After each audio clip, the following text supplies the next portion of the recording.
The gentleman from Charlottesville, Mr. Toscano. Thank you, Mr. Speaker. I rise for a point of personal privilege. Gentleman may proceed. Thank you, Mr. Speaker. Mr. Speaker, ladies and gentlemen of the House, yesterday I listened very intently to the gentleman from Salem as he rose to talk about serious concern involving jobs in his community. And let me say, this is a very important concern. The change that Norfolk Southern is making is something that may hurt his community economically. And let me make it perfectly clear, no one can be pleased with that kind of development. But let's not make more of it than it really is. Yesterday we heard that this was all part of the war on coal. And yet it doesn't really seem to be that. And I think it's important that we separate the two issues.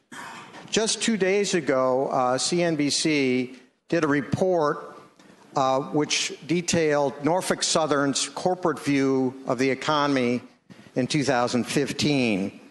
The report said that Norfolk Southern was bullish on the economy, that they expected a solid U.S. economy to boost in 2015 to boost profits.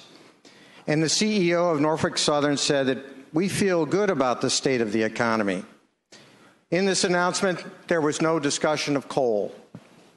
And in the letter and release that Norfolk Southern sent out detailing what they were doing, the letter says that the change was designed to, shall we say, foster departmental synergies and streamline the management workforce. Independent of the fact that we've got to worry about the economic consequences to Roanoke, there's nothing about coal in that letter. It's interesting, of course, that right out of the box, this gets pitched as the war on coal. And if you notice the comments of our congressmen from the Southwest, Congressman Griffith and Goodlatte, right away they blame this on the war on coal. But is it? Now, Mr. Speaker, ladies and gentlemen of the House, the decline in the coal economy really has more to do with market forces and natural gas than it does on federal policy and President Obama. The decline in coal country has been occurring for at least 20 years. And we're going to hear a lot in this session about the so-called war on coal. But it's very difficult to make coal competitive these days. The only way you're going to change that dynamic is you're going to have to see the price of natural gas and oil rise tremendously. And people are not going to be happy about that because it's going to increase the cost of heating their homes and putting fuel in their car. You don't see a lot of discussion about things that you could do to make natural gas more expensive. You could stop fracking. That would do it pretty good. You could stop the Keystone Pipeline that sends oil to the south. You might even consider stopping the pipelines that are being proposed in the Commonwealth of Virginia. But instead, the attack is on President Obama and the federal government.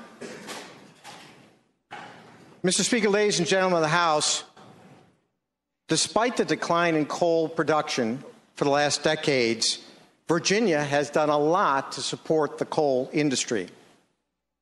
There are two tremendously advantaged tax credits or preferences that are going to the utilities and the coal companies and that have been on the books for many years. Now, since those coal tax credits were enacted, does anyone in this chamber have a good guess about what kinds of taxpayer subsidies have gone to the coal companies and the utility companies? A good guess.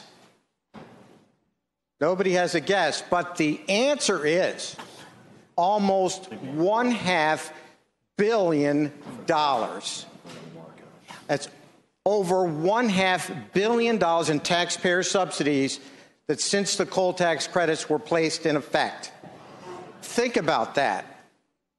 What did we get for that investment? Well, In 1988, 48 million tons of coal were mined in Virginia. By 2014, that figure had dropped to 17 million. In 1988, over 11,000 people worked in the coal mines. In 2014, 3,600 people work in the coal mines. This is despite our transfer of your and my taxpayer dollars to the tune of $1.5 billion to the utilities and the coal companies.